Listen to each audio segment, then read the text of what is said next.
Good afternoon. This is Dr. David back with the Fresh Start with Dr. David podcast. I hope everybody is doing well. As you know, we're now in the month of February and time is passing and flying by this year already. And as you know, if you've listened to some of my podcast episodes about the flow of time and how time works, oftentimes it doesn't work in a linear way. And so I always tell people, in terms of getting your New Year's resolutions done, getting things accomplished, getting your plans and strategies activated and executed, you've got to start early. So if, in terms of what I do for my New Year's resolutions and things like that, I tend to start on my New Year's resolutions in the fall of the year before. So I started on my New Year's resolutions for this year way back in October, November, December. And I always calculate that I'm going to get the greatest amount of productivity in the first 3 months of the year. And so I encourage you to do that. If you see, now that we're in February, that you're not reaching some of the goals from the New Year's resolutions that you may have set at New Year's or in January, or maybe even in December, go back to the drawing board and figure out why you're not getting those done. And there's probably some reason, a specific reason from your past why you're not getting those done. And you're always welcome to schedule an appointment in my office so we can work on that. You've got to have a formula, a strategy for achieving success. And if you don't plan ahead, then plan to fail. And, that goes back to the old moniker. If you fail to plan, then plan to fail. It's so true. And especially true about achieving your goals. Generally speaking, most people are the most productive the first 3 to 4 months out of the year. And with that leads us into my special guest, our special guest for today. I'm really excited to have her on the show today. I know it's been a while since we've recorded a podcast, but she is a dynamic, motivating person, a healer, accomplished, super duper intelligent, super duper driven, motivated, inspiring. I promise you will have a hunger for wholeness by the time we get to the end of this episode. And so without further ado, I'd like to welcome our special guest for today, Giji Dennard. Hi, Dr. David. Thank you so much. I'm so delighted to be here on Fresh Start with Dr. David. This is really an honor. Thank you so much. Oh my God, I'm so impressed.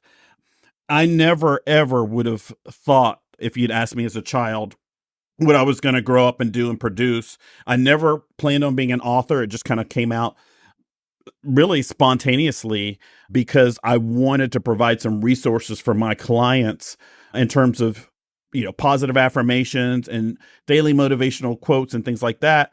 And I was truly inspired by Oprah Winfrey's letter where she gives motivational quotes and things like that. And that's kind of the origin of how my books came about.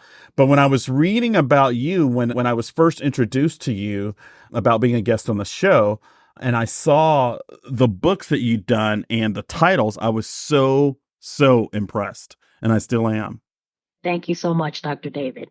So welcome today. And if you would, I have a sense of some things about your journey, but how about I let you kind of lead and tell me a little bit about how your work began and just kind of what your purpose and what your passion has been throughout this work. Absolutely. Delighted to do that. Thank you. Absolutely. So mine actually began with my own living experience.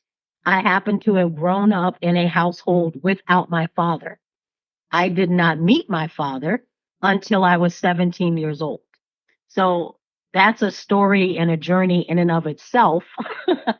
But what happened was when I did finally meet my father, one of the kind of cool things was that I found out that he and I write a lot alike stylistically. Wow. He showed me something. Yeah. He showed me something that he'd written. And I was like, oh, wow, this sounds like I could have written this. Wow. And so we decided to write our stories, our own stories of reunion from our own perspectives, and then merge them into one story. Wow. Because we just thought that would be cool. So there was no book plan. There was no nothing. This was really, I think, something that God was using in our own healing Yes. We both had suffered a lot in that 17-year gap. And so it was really kind of therapeutic for us, right? To describe our stories together. But as I shared it out, I had a roommate who was a professor at UC Berkeley, and she ended up asking me to read it to her class. And here I am in this college class, and these students are crying as I open up and share this story. And I'm Wow. like, wow, okay, didn't see that coming. And then I was later in restaurant. I was working as general manager in restaurant and met a woman who was in prison ministry. Got into conversations with her because my dad had also been in prison ministry. Right. And she asked me if she could see a copy. I was telling her about the story and she loved it. And she said, would you mind if I take this, and share it in my prison ministry? I was like, oh no, of course not. you know? So that was cool. It was like, oh wow, okay, so this actually has some purpose beyond us. Right. But I went to Howard undergrad as a journalism student. Okay. And there was a professor I had who had been kind of like a surrogate dad to me in college. Right. And I would visit him periodically when I came back. I had friends still here and stuff. So I went out to lunch with him and shared it with him. And the book was really his idea. He said, if you got like stories from, 5 or 6 other people, this could really be a powerful book. Mm. And so I was like, hadn't thought about it, thought it was a cool idea, did not jump on it right away. It actually took another decade. Wow. Yeah, before that ever came to fruition. But it did in 2012. And that sort of launched me into something that I really could not have imagined at the beginning. Wow. I was happy I wrote the book. That was all good. A number of things that happened along the way that I really considered divine. One of them was getting the endorsement. Dr. Ken Canfield, who was the founder of the National Center for Fathering. Okay. That was pretty crazy. He didn't know me. Nobody knew me from anywhere. This was, my first step into this space, and I hunted him down because he was no longer at the National Center for Fathering, found him at an organization called Impact in Los Angeles, wrote him and said, would you consider endorsing my book? Mm. He wrote me back, called me actually, and said, do I know you from somewhere? No. He said, are you a part of Impact? No. Oh, he said, I don't normally do that, for people I don't know or people who are not a part of the organization. Then he kind of paused and he said, having said that, I really do like your writing. So I thought, okay, maybe there's still a chance. And then he asked me a couple of questions. He asked me whether there was a call to action, because all he had seen at that point was the introduction. Right. That's all that was complete. Okay. Everything else was in draft mode, really draft mode. Wow. And he asked me, with a call to action? I said, yes. He asked me, was there an eternal context sort of piece? I said, yes. And I said, they're in super draft form, but I'd be happy to send them to you if you don't mind reading the draft. Mm-hmm. And he said, send them to me. I did. A week or two later, he sent me a message and said, you'll have an endorsement by the end of the week. Oh, wow. Yeah. That's amazing. That's amazing. That was pretty crazy. And then I ended up also getting the endorsement of the new president for the National Center for Fathering through his secretary. He had said he was interested, but he was just slam. And she kept saying, he's got to do this. He's got to do this. I'm going to make sure he does this. And I literally, she got it to me like the night before we went to press.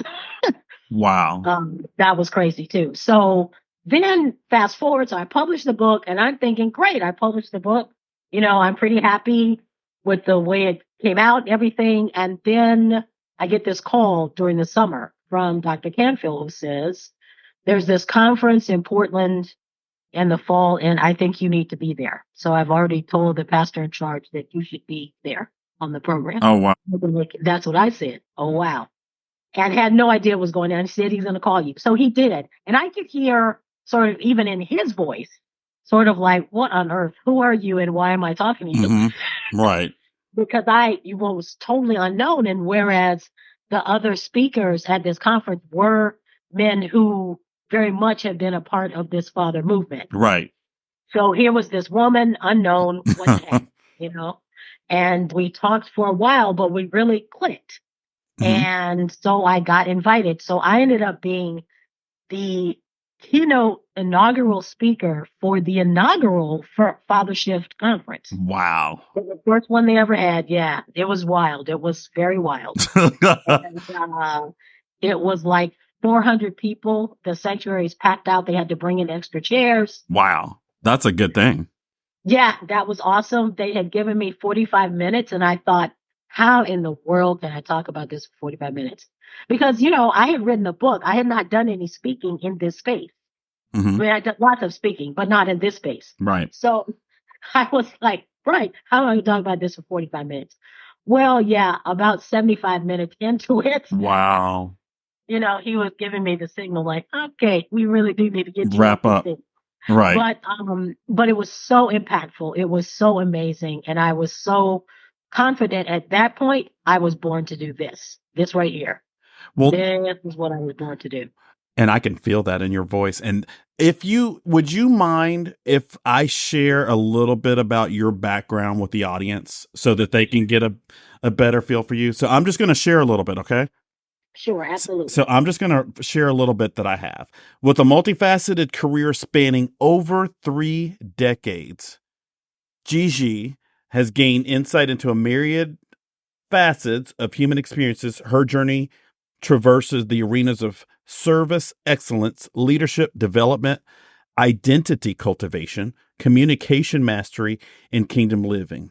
Gigi's speaking prowess first ignited in high school, where she clinched the state championship in oratory. From there, she advanced to become an influential motivational speaker, director of training at Capital Concierge, and the sole female speaker at the inaugural Father Shift Conference. She has dedicated more than 5 decades to engaging and inspiring audiences with her captivating narratives, striking transparency, and resonating empathy. Her professional journey includes leading roles in multinational corporations and training thousands of professionals over the last 20 years. Also, as a National Merit Scholar, Gigi holds a BA in print journalism from Howard University and a JD from Stanford Law School. As the author of 4 acclaimed books, she explores themes around healing father-child relationships, unleashing personal and professional greatness, and the pursuit of passion. I love that. I love Thank that. you. Is there anything that I missed out? I tried to capture, but no, that the way that it ends, the pursuit of passion. That's when I read when you were introduced as being a possible guest on my show, my program, and when I read about you, the first word that popped in my head was passion, and then I saw how you know it started, or some of it started with you clinching a state championship in oratory in high school. The first thing that popped in my head is passion. This person is passionate about their purpose Yeah. and what they can give to the world and what they've been given as a gift. And that's the biggest thing that jumped out. And so one of the first things that I want to ask you is, in terms of the work that you do right now, what are some of the things that you're most passionate about, like in terms of, your books, your workshops? What are you giving the world right now as a conduit of the passion that you have for your purpose in life? Well, thank you. I think the focus right now, there's so much brokenness in the world Yes. at so many different levels. And I'm a firm believer, I've done the research. It is evident that a large portion of that brokenness can be tied back to father wounds and parental trauma. Yes. So, my passion right now is to help as many people as I can jumpstart their healing journey. Love that. Healing is a process. Love It that. is not an event. True. So I'm trying to get people on the front end because unfortunately, we've become very good at masking, Yes. pretending, wearing a face. So people are walking around wounded and nobody's really digging into it. They're not Walking wounded. sharing that on social media, you know? Walking wounded. Yes, I love that. walking. And so I want Walking to wounded. help those people realize that one, they don't have to stay wounded, that there is an answer, that there is healing, that there is wholeness to be found, and that really they owe it to themselves. I really am if you look at my website, everything's about unlocking potential. Mm. I want everybody to achieve the fullness of their individual potential. And that is absolutely impossible when we are in emotional and psychological bondage. The other thing, and that's absolutely true. That is absolutely true about being in bondage. One of the other things that jumped out to me, and it's I can have this weird kind of flow of consciousness where I feel something from one area and I feel something from another area, and I just kind of go with it. One of my favorite movies, I'm a big movie fan, and whenever I can use an analogy from a movie or from a song that kind of grabs my attention, I will. And when I looked at the bio about you, and maybe I was ready to eat, I don't know.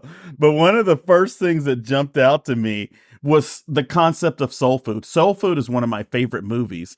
And one of the reasons why is because when they got together at that table at Big Mama's house, they weren't just getting fed food. They were getting their souls were getting fed. And when I looked at your bio and you know, I looked at hungry for wholeness, and I looked at well-fed resources. Soul food was the first thing that popped in my mind. And I said, it sounds like she's serving up healing. That's what I thought. Absolutely. That is absolutely what I believe my calling is to do is to serve. And it's funny. So I do a lot of analogies with food because I'm also a chef. Oh my God. Wow. So See, I was going somewhere mentally and I you didn't were even know going that. somewhere with that, yes. So and it's funny because food is often a pathway Yes, for people to open up their souls to you. absolutely. And so that is often sometimes a way that people first connect with me through my food. And then that tends to give me access to them at a more vulnerable place. Mm, And I can help them identify things in their own woundedness and help point them out of it. wow. Wow. So let me ask you. So throughout your work and everything, you do workshops, am I correct? Correct. I do workshops. So Yes. tell me about those workshops because that's definitely something that I'm interested in. I know my audience is interested in that.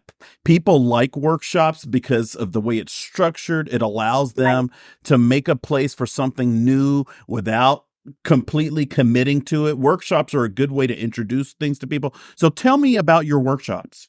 Yeah. And that's why I call this a jump start. Hmm. So because healing is not a one and done, I want to get people on the path and with some tools to help them continue their healing journey. So I do a three sort of step or segment approach, Okay. and it begins with recognition. Oh wow. Most people do not recognize how their father wounds are still impacting them Right. at 27, at 37, at 57. You Right. know, they're still being impacted. And a lot of people don't understand how they're being impacted. They may know they feel hurt or angry, Right. but they really don't understand how it's influencing their behaviors and their relationships with others.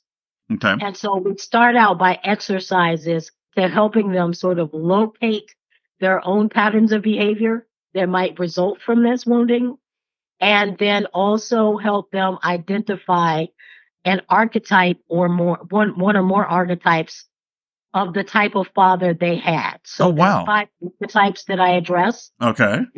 the absent father, Uh-huh. the abusive father, Okay.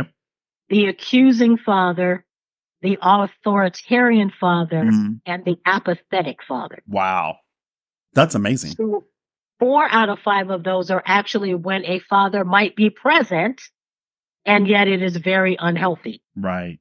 development of the child. And so I help people sort of identify that as well. And so once we sort of get through this, piece of uncovering it, Right.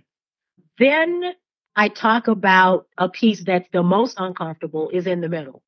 Hmm. And that I call repent and release. Okay. Repent. And that Okay. it's a focus on forgiveness. Okay. Yeah. There's tends to be a lot of anger, resentment, etc., floating around this whole wound.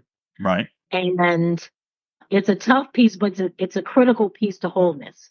People tend to misunderstand what forgiveness is all about. It's not about him. Okay. It's about you. Yes. Yes. And you need to do it, Yep. not for him, but for you. Yourself. Yep. And forgiveness is a taskmaster, Mm. and really will bully you, Mm. and it really has a devastating effect on you emotionally and even physically. Hmm. There's evidence that people who carry a lot of bitterness and resentment find that manifesting in illness in their bodies. True. So it's a big deal to deal with, but it's also hard. So we walk through gently, but directly into some exercises. I have people write down some things about their upbringing, kind of writing out their story. We go through a period of just kind of group. So nobody's really paying attention to what everybody else is saying. Pay attention to what you're doing. I do small groups, like no more than 12 at a time. And for these particular workshops, I've done larger things in congregations, but or Job Corps, places like that. But for these workshops, I try to keep it small and intimate because I want everybody to make sure that they get the attention they need in it, and have people walk through exercises to actually forgive and explain that forgiveness is a choice. You may not feel it today, and that's okay. Your emotions may take some time to catch up, but you can actually choose. You can make a decision about forgiving today. And so we go through an exercise for that. And then the third piece is receiving. Mm-hmm. And so because my program is faith-based, Okay. I talk about receiving in a couple of ways. One, I talk about receiving God's love as a father. Okay. And I also talk about identity cultivation, being able to see yourself as worthy of love. And so we go through exercises around both of those. And then I developed a 12-week companion diary. Okay. So that people can continue walking through these 3 areas after we leave the workshop. Nice. Yeah. Now So let's.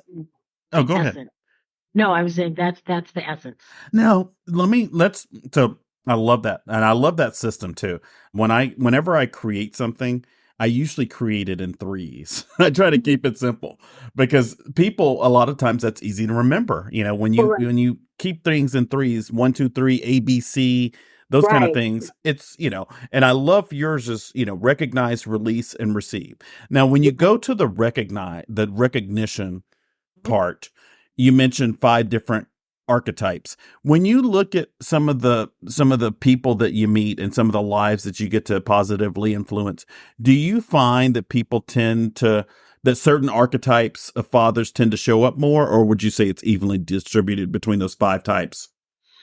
I would say that, I don't know if I would say it's evenly distributed. I would say that there's certainly a lot increasingly for people in their 20s and 30s, maybe. Mm-hmm. I would say there's a lot more absent fathers than people older. Mm-hmm.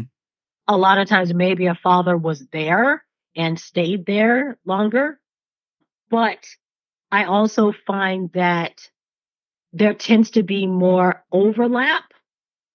Fathers that were abusive often were also accusing and authoritarian. Right.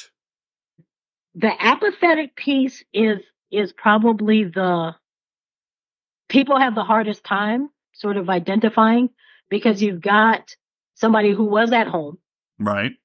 frequently somebody who was a provider, but they were completely emotionally unavailable.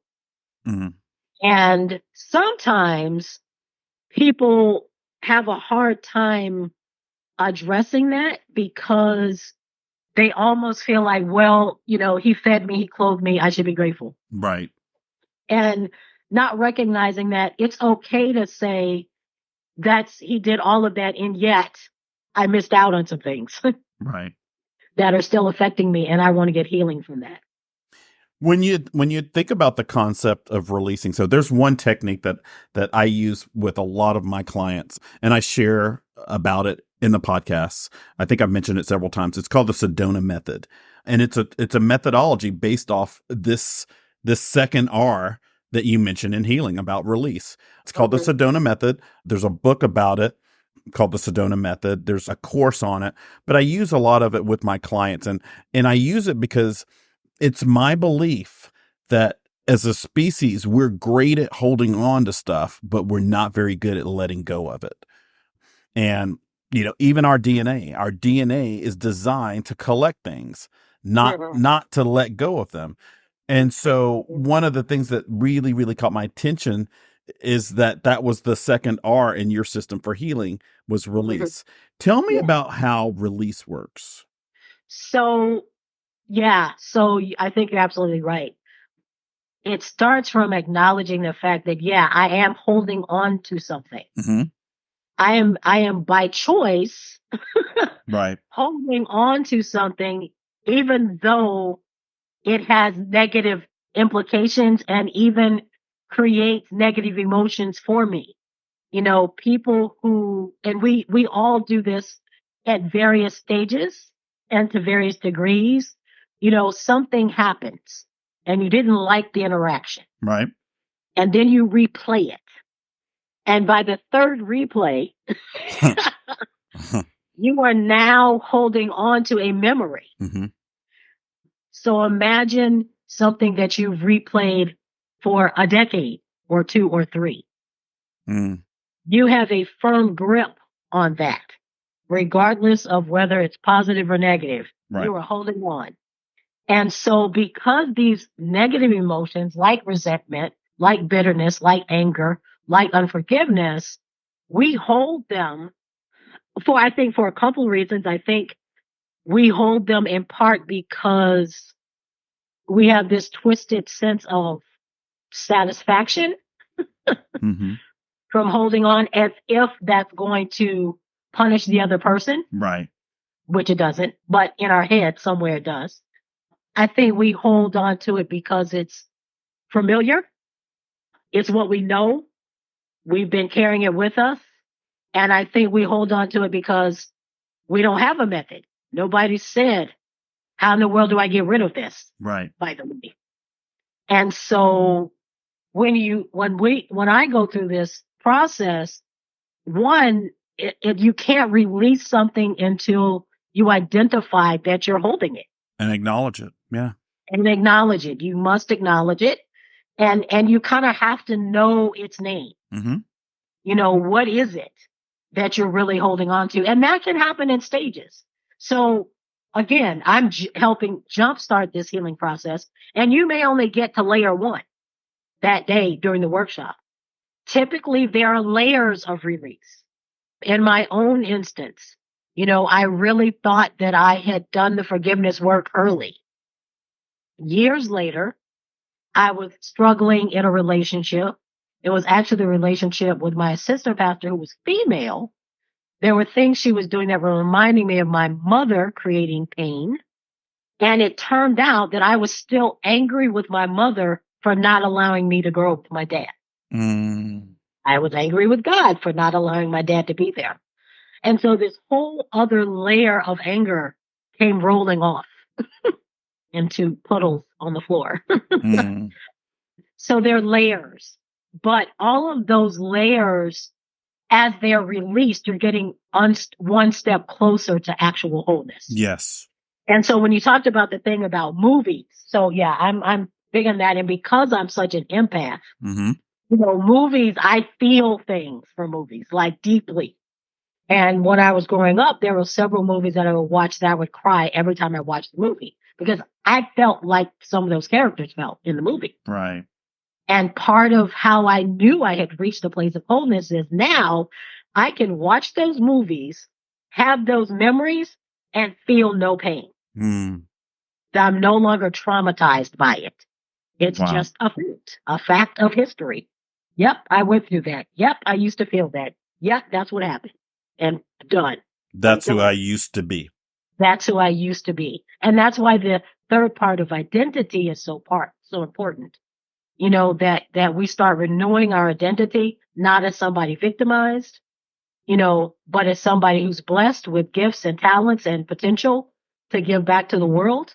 And we focus on that. You have a purpose. You are here for a purpose. You have value. You have intrinsic value. Your value doesn't come from whether or not your father accepted or rejected you. Right. Those kinds of things are really important in that whole process. But the release piece, you can't really get to the receiving until you've done the release. It's kind of like you can't pour more into the full glass until you empty some stuff out. And see that brings me one of the things that I think is absolutely brilliant about your system of the three R's: recognize, release, and receive. And it's a big thing that I talk about every day. I don't word it in exactly the way that you've worded it here, but I'm learning from it. Is the last two steps are release and then receive. But Yes, I noticed the order, which is so important, that you have to let go of it first before you can receive something better. One correct. one of the huge things that I try to when I teach my clients the Sedona method, which is very similar to this, and when I do exercises to help my clients let go of resentment and let go of anger and frustration and let go of abandonment and let go of grief and all of those things, one of the things that I tell them and promise them is that if you let go of all the baggage and all the soot and all the stuff that's weighing you down, that will make room for you to add positive stuff. But That's as correct. long as you hold on to that stuff, you won't be able to add any positive stuff. Yeah, You're exactly. choosing the negative junk over the positive stuff that's actually going to help you reach all the goals and desires that you say that you have. Yes, yes. But you can't have it all. You can't have both. Right. You can't have a bank account filled up with blank sheets of paper and Right. filled up with cash. You got to Right. choose one or the other. Yes. And that's what I Yes. think is so brilliant about your system of recognize, release, and receive is the idea or the concept or the belief that or the process really, that you've got to let go of some stuff before you can grow some or get some better stuff. Exactly. Exactly. It is definitely a requirement. It just doesn't work. It doesn't work. And I think a lot of times, if people are parents, sometimes it's really easy to talk to them from that angle Hmm. because I talk about the fact that, you cannot pour from an empty cup. Yes. So if you don't have what you need to be whole, you cannot give that to your children. Right. Because giving It's, emptiness is giving nothing. yes, exactly. Exactly. Absolutely. Oh my God. I love this. In terms of now people can book you for the workshop, right? Where they can book to be Yeah. a part of to join the workshops, right? Yeah. And where do they do that from? So my website is www.wellfedresources.com. Okay. If you go to the healing tab, you'll find the books and an ability to sign up for a workshop, register for a workshop there. And I've got that as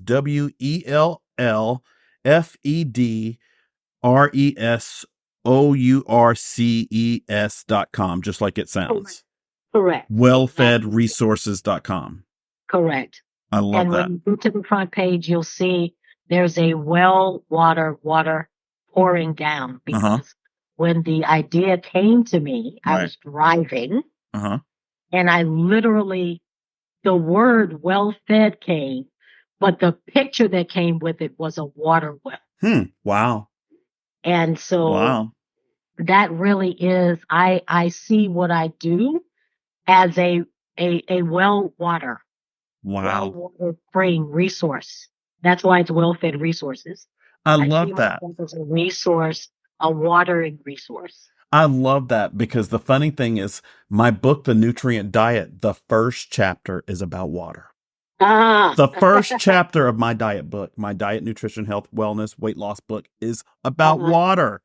yeah, So I love that how you put the water, the well fed, as referring to a well of water instead of well fed being a plate of food. I love that. yes, yes, And yeah.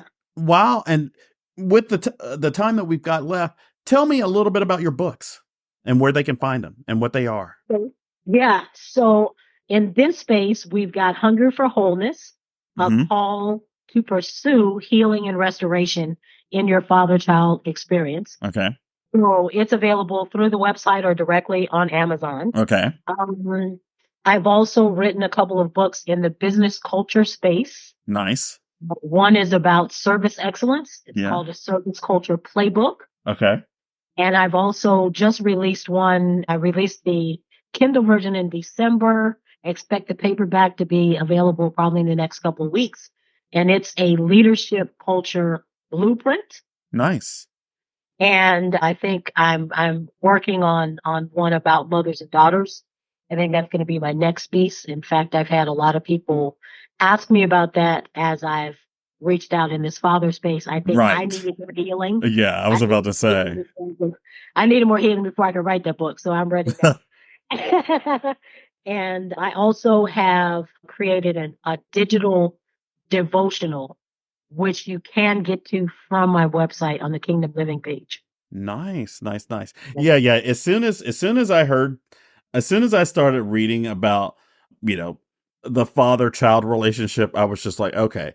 As soon as people start reading about that and get some healing there, the next thing they're gonna want to do is address the son mother daughter mother relationship and get some cleansing and some healing from that Yeah. trauma too.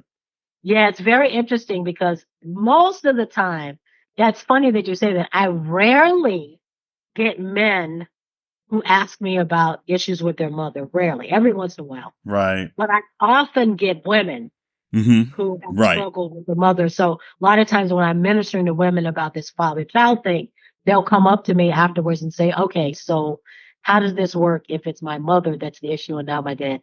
And, Right. there are some overlaps, Right. but there are some differences. Right. I'm sharing recently that our expectations are different.